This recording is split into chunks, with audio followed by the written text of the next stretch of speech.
fractionalization of things is good both for individual investors and for all investors, really. And then, obviously, I'm going to talk my book here. And I think customization is the future. I believe so passionately in it that I'm willing to say that if you are an advisor and your client group is rich people, if you don't have the ability to customize their portfolios 5 years from now, you're not going to be in business for much longer. Because we took a small group on advice from some very smart venture capitalists. We didn't take any of their money, but we took a lot of their advice.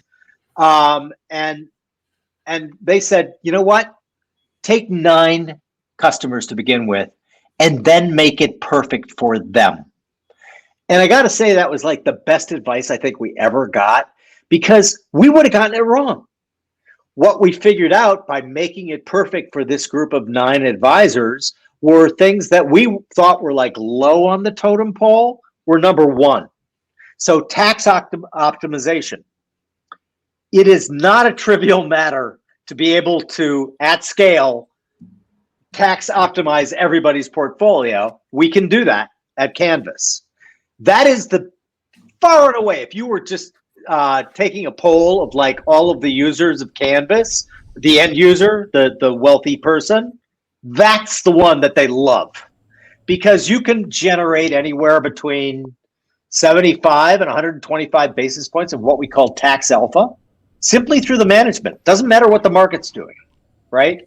And then the other one that we would have sneered a little at, just to be honest, because we'd only seen it as all story, all hat, no cattle, as the Texans would say, was ESG investing, right? And it's like, we read all these things about it, but we weren't seeing the money. It's like, where's the money? And the money is the revealed preference, right? The articles are the stated preference. Yep. And the two are very often very different. So, but now we're actually seeing that come in. And so our version of ESG is, we're not going to lecture you about what your values should be.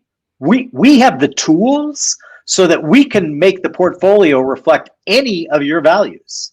So let's say you're kind of wacky and you think that I don't know, drugs should be legal. You want to own more pharmaceuticals. You want to own some of the pot companies. Okay, we can do that for you. I'm sensing a theme, Jim.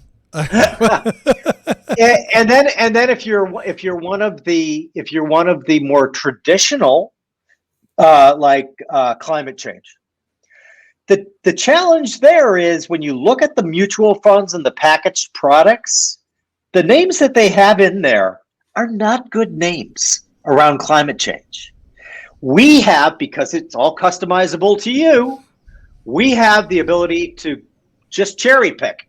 And we can get so far down by what kind of carbon footprint do they have. We can tell you what it is. Another one, women. So I've got a bunch of daughters. I've got a bunch of sisters. I like women an awful lot. And they've taught me a tremendous amount. So I think this is great. And I'm probably even going to have a portion of my portfolio dedicated to this, which is let's overinvest in companies where 20% of the either C-suite executives or board members are women.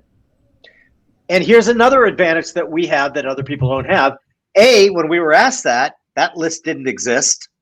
Now here's something machine learning is very good at. So we got our guy on the phone for machine learning, and we're like, there is no list showing 20% or greater female C-suites or board membership. And he goes, when do you want it?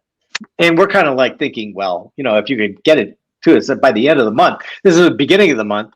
He goes, you'll have it this afternoon. So we have the only list that I'm aware of. There could be other ones now, but we have the only list of all the companies that have 20% or greater women running the show. The point is, we have, 52 separate things that we can break down ESG portfolios for you on that other people just don't have. And then, frankly, let's say you work for Google. you're going to go to any investment advisor who says, yeah, you got all that Google stock. I think we better double up on that and lever long into technology. If he's a good advisor or she's a good advisor, she's probably going to say, we might want to immunize that Google holding. Easy. So my point is, after you've had this experience, and we've actually gotten this feedback, right, with our clients, which are registered advisors, right? Their clients are rich people. And the feedback that they're getting is, I will never, ever buy a packaged product again. Why would you? Because, we have one guy, I don't know whether you guys know Howard Lindzon. He's funny. And so when we announced this, we did what we called the S&P Howie. And Howard only took out 5 stocks from the S&P, and he only took them out because he hated their guts.